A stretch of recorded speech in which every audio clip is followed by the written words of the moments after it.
You're listening to the Fertility Docs Uncensored podcast, featuring insight on all things fertility from some of the top-rated doctors around America.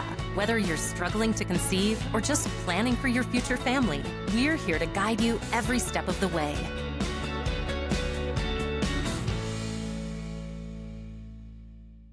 Hello, everyone. This is Dr. Susan Hudson from Texas Fertility Center with another episode of Fertility Docs Uncensored. I am here with my cute, crazy, and creative co-hosts, Dr. Abby Evelyn from Nashville Fertility Center. Hi, everybody. And Dr. Carrie Bedient from Fertility Center of Las Vegas. Hi. How are y'all doing? Doing great. Seems like it's been a while since we've sat down and chatted. Little bit. What you been up to? I just saw the last Downton Abbey movie, and it is so amazing. Do y'all watch Downton Abbey? I love it. It's great.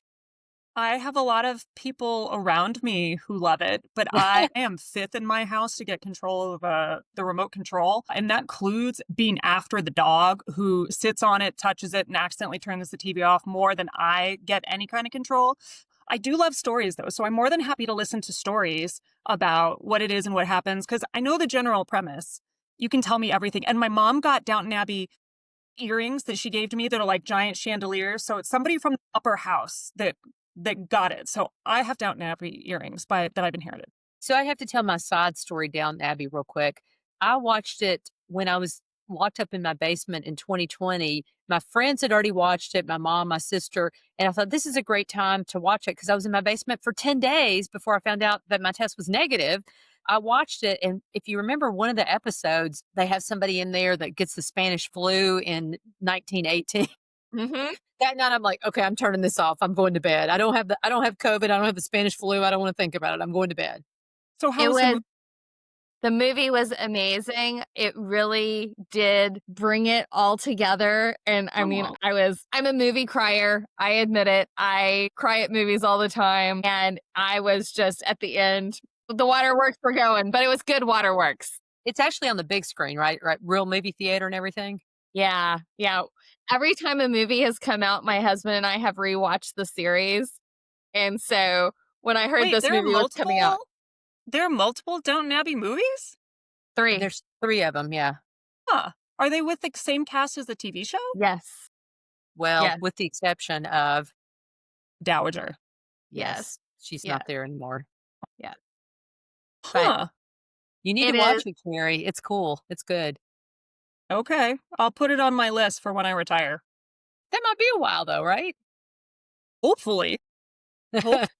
I would like to not have to retire for quite some time, unless it's my choice. But I'm not really planning on going anywhere because I'm kind of a workaholic. You are. A little bit. Here at Fertility Docs Uncensored, we've spent years answering your toughest fertility questions and walking alongside you on the IVF journey. And now we've taken everything we've learned from helping thousands of patients and from the thoughtful questions you've sent in for us to answer and put it all in one resource, our brand new book, The IVF Blueprint. This book is your step-by-step guide through the entire IVF process, written in the same conversational, down-to-earth style you've come to know from us. Whether you're just starting to explore IVF or you're already in the middle of treatment, the IVF Blueprint is designed to give you the clarity, confidence, and support you need. You can find the IVF Blueprint in print, as an ebook, and as an audiobook with a special conversation from us at the end, wherever books are sold. Links to purchase are also available on our website at fertilitydocsuncensored.com. So if you've been wanting an easy-to-understand, compassionate guide to IVF, pick up the IVF Blueprint today, and let's take this journey together. Let's do a question for today. This question is near and dear to my heart. So, hi all, I am 28 and trying to conceive for 11 months. Semen analysis, HSG, and all tests are normal. I have celiac and my TSH is 3.08. Ari is not concerned, but wondering if there's something we are missing.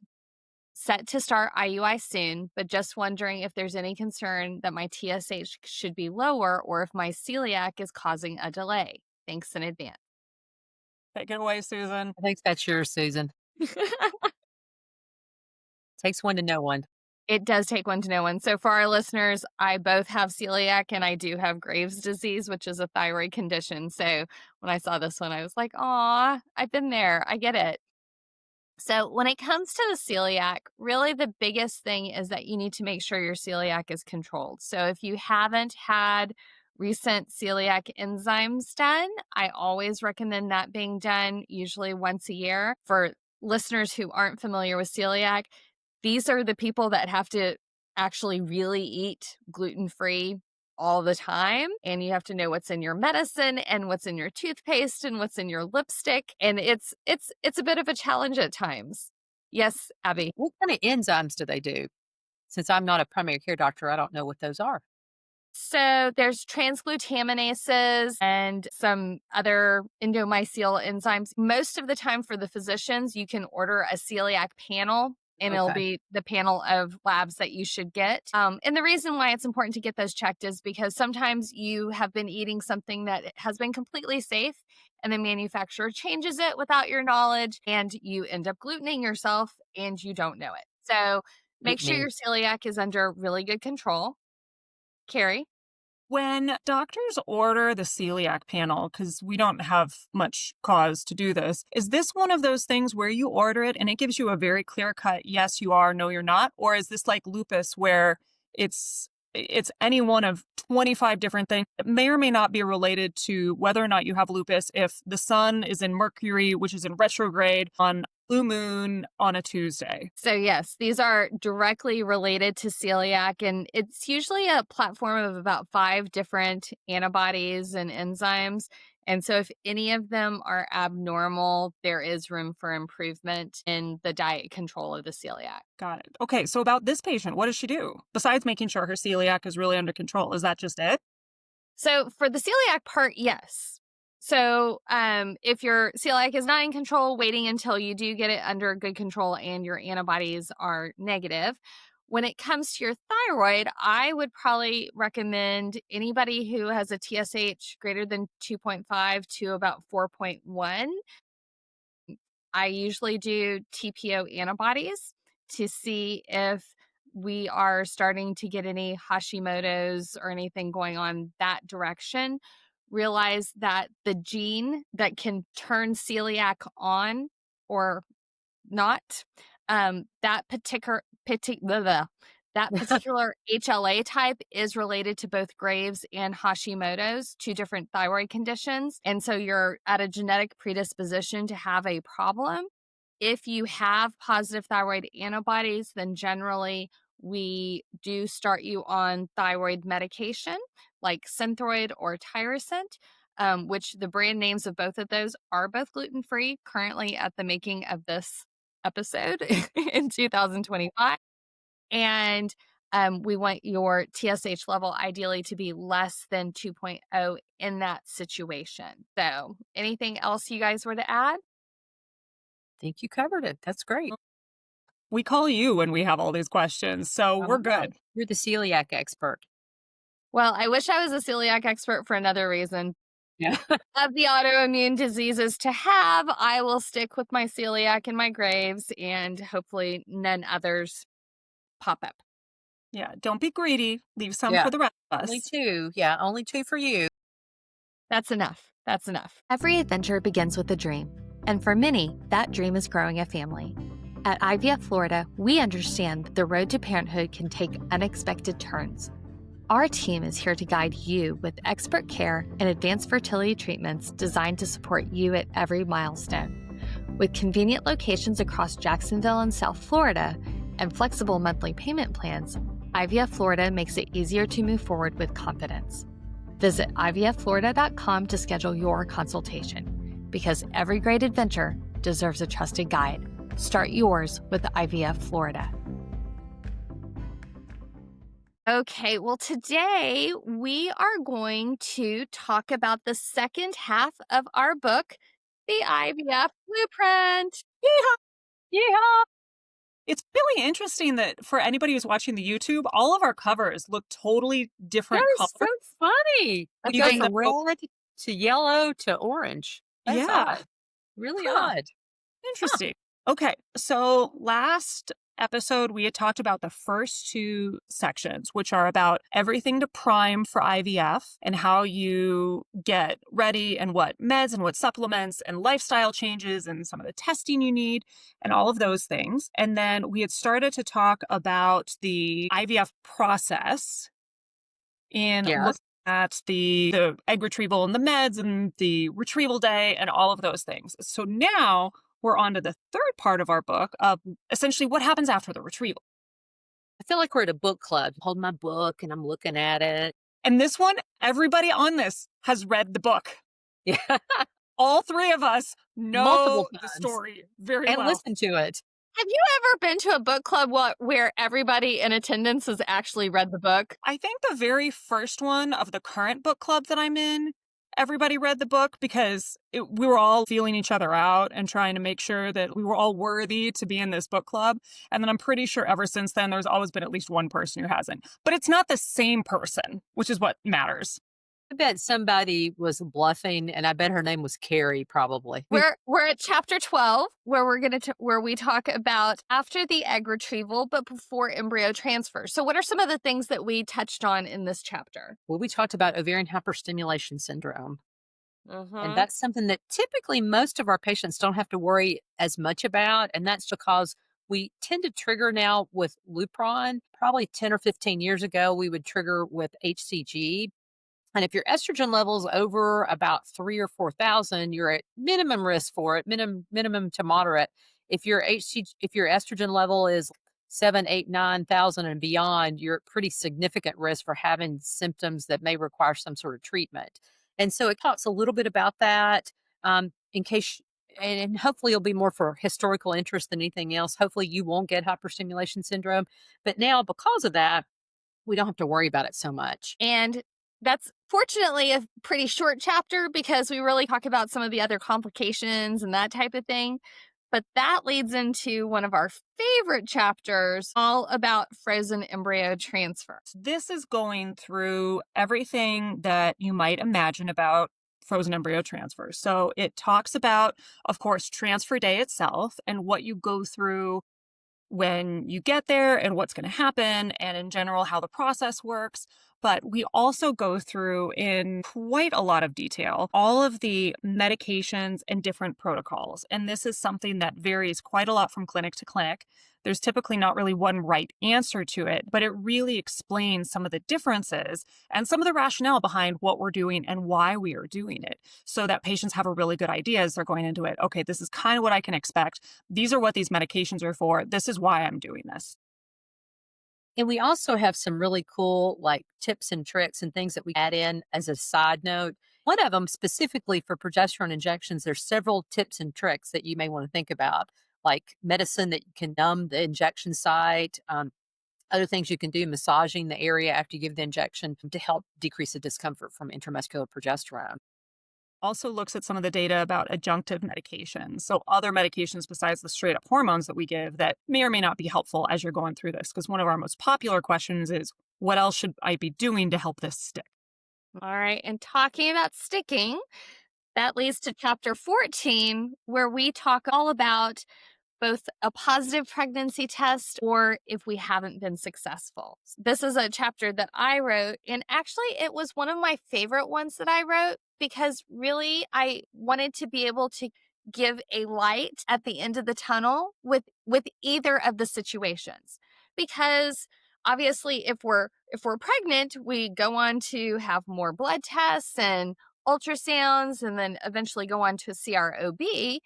But if it's negative, for a lot of people, that doesn't mean that, everything stops at that point. We talk about what additional testing you might want to do. What are things that maybe your doctor didn't do at the very beginning for testing because it wasn't indicated at that point in time, but whether you weren't successful because you had an embryo transfer and that transfer wasn't successful, or if you didn't get any eggs or embryos, what are things that you can do from here?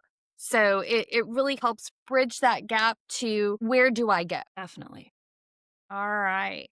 And From then... there, we start going into the fourth section of our book, which is all of the other stuff that surrounds IVF. It's the other reasons you might do IVF. It's all the unique family journeys and how someone might find themselves in a position where IVF is the best treatment for them. And the first part of this is looking at egg freezing and how that works. It goes through what is egg freezing? How is it different than embryo freezing?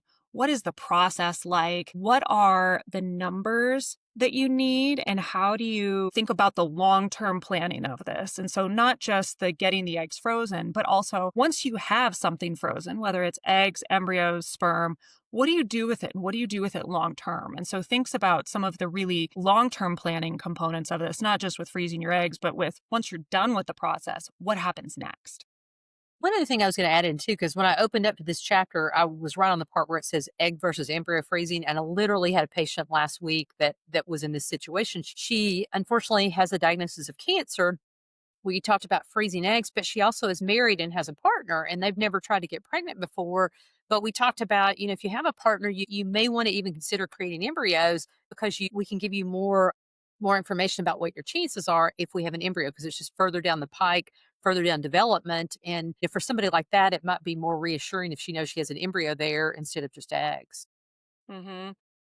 Another important part of this chapter is this is where we address what we call egg, sperm, and embryo disposition. So what are all of the options that you can choose if you decide not to use your biologic material in the future? And so that's really important. It's not something that a lot of people dedicate a whole lot of thought to. Some people do, as to what they want to do immediately. What if something were to happen to somebody and we have leftover egg, sperm, or embryos? But it's actually a very important conversation for everybody going through the IVF process to discuss and really do a little soul searching over.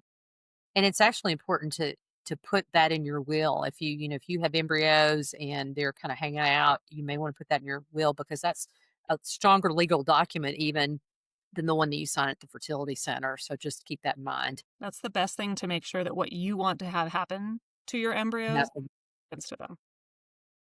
Absolutely. Okay. And then we get into one of Carrie's favorite sections, eggs, sperm, and embryo donors. This is looking at all of the background information about where do you find donors and what kind of screening goes into them and how do you figure out some of the legal aspects. And this is a chapter where it wasn't just us writing it, but it was the lawyers going over it as well to make sure that some of the legal components that we were bringing up made sense, because that weighs in a lot here. And we talk a lot about what's a known donation, where you know the identity of whoever is donating their eggs or sperm, versus a non-identified donation. And non-identified is a very deliberate term. It's not anonymous, because nothing in this world is anonymous anymore. And so we talk about how those two things differ, how you can get through one or the other. We talk about FDA testing whenever we're getting eggs or sperm and how that plays in and what some of the regulatory things are. So it's a pretty in-depth chapter with a lot of... Very in-depth. Yeah, I mean, it's a lot of how-to. It's a lot of this is why. It's a lot of these are the considerations to think about. Yeah, and let me just say, we try and make you laugh a little bit along the way. So every time I look at the title of this chapter, it's called An Oven for the Bun, Gestational Carriers. So hopefully that puts a little smile on your face when you read that. The next chapter is all about gestational carriers. And this is very similar in the scope of what the egg and sperm freezing chapter is, because again, we got the lawyers involved on these to make sure that everything was correct. And we talk about how do you find the GC? What are the important things about person that you're considering to be your gestational carrier? And how do we do the medical clearance? And a lot of the contracts and legal, all of these things that play in. It's also a very, very detailed, very in-depth chapter for the folks who need it, because there's really not any other great resources that put it all in one place. And that's what we were trying to do. And so you can just pick this up and read it and at least have a pretty good starting idea. I'm impressed that we were able to get this much knowledge in about 15 pages. Yeah, That's it was a pretty fantastic. I mean, really, straight to like, what is the nitty gritty you need to know about gestational carriers? There's a reason gestational carriers that doing that type of cycle is so expensive because there's so much involved, and to quick reference to go over the nitty gritty, it's really great. Yeah, and I bet there's probably no other place that I can think of that has a really good source for it like this book does. I mean, it's a lot of information and it's important information. Absolutely.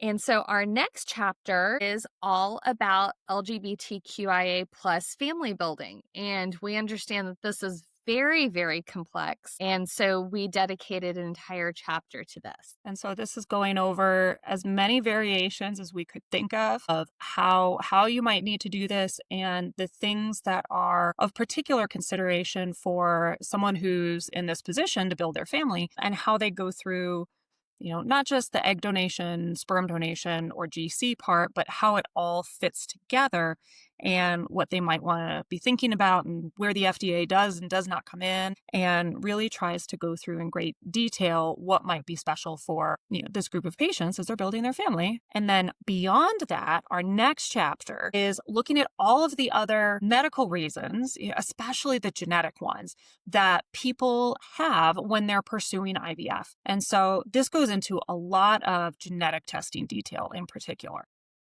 Yeah, one of the groups that early on, when we first started doing pre-implantation genetic testing, aneuploid or PGTA, was women with recurrent pregnancy loss. And it's many times when I'm talking to couples with recurrent pregnancy loss, I'll mention something about IVF and they kind of look at you like you have three heads because, wait a minute, I don't have trouble getting pregnant. I just have trouble staying pregnant. But the advantage of doing IVF if you have recurrent pregnancy loss, particularly if you've had a complete workup and still, unfortunately, you're not able to continue with the pregnancy, the advantage is we can genetically test embryos and really just try and change the tipping point and give you a better chance of getting pregnant. Because oftentimes when people have miscarriages, at least half the time, it's due to some sort of genetic abnormality. So this chapter talks about that and why you might want to consider it if you have recurrent pregnancy loss. We also go into some specifics about PGTA or pre-implantation genetic testing for aneuploidy that directly plays into recurrent pregnancy loss, but also PGTM if you have a single gene defect like cystic fibrosis or spinal muscular atrophy or one of the hundreds of recessive or X-linked genes, or sometimes even dominant genes that we test for that can have significant disability for either children or adults. Definitely. And then, of course, there's trying to build a family faster, talking about family balancing, some of the other reasons that people have as they're going through this. So in a nutshell, that's what the book is. And so if you haven't tuned into last week's episode yet, that's talking about all of the first part of it, which is also a very juicy part of the book because it goes through so much detail of how people decide to get to IVF and what's the initial part. But really the biggest goal that we had in the entire book from start to finish is to make a user-friendly way for patients to know what they're going to go through, because the uncertainty is so craptacular as you're going through. That one way to help alleviate that is to at least have an idea of what's going on and why it's happening. And so this is not designed to give you every answer under the free world, although heaven knows we certainly try to think of every question that we get asked and have the answer in the book somewhere. But the goal is to give you enough confidence and knowledge that you can just waltz through this process and take the bumps and know what's coming and know that for every bump there's a solution and that you are not the first person who's gone through it and that we've got a way to help you. Yeah, I'll just throw in too, our editor, after we had written the book and had really felt like we were putting the finishing touches on it, our editor came back and she was like, is there anything else you can put in? Any other tips you can put in? So we all started racking our brains. We're like, okay, what else can we put in this book? Even though we may not have everything in there, I think we have a lot of stuff. In fact, there's not much more that I could think of that we possibly could put in there about IVF that's not in there now. But maybe you'll find something. If you do, let us know. We'll put it in the next edition. Absolutely. Fantastic. Well, thank you so much for joining us today. And thank you for listening, and subscribe to Apple Podcasts to have your next Tuesday's episode pop up automatically for you. Also, be sure to subscribe to YouTube. That really helps us spread reliable information and help as many people as possible. And visit fertilitydocs.uncensored.com to submit specific questions, sign up for our email list, check out our Instagram and TikTok for quick hits of fertility tips between weekly episodes. And as always, this podcast is intended for entertainment, not a substitute for medical advice from your own physician. So subscribe, sign up for emails, go get the copy of the book, and we will talk to you soon. Bye.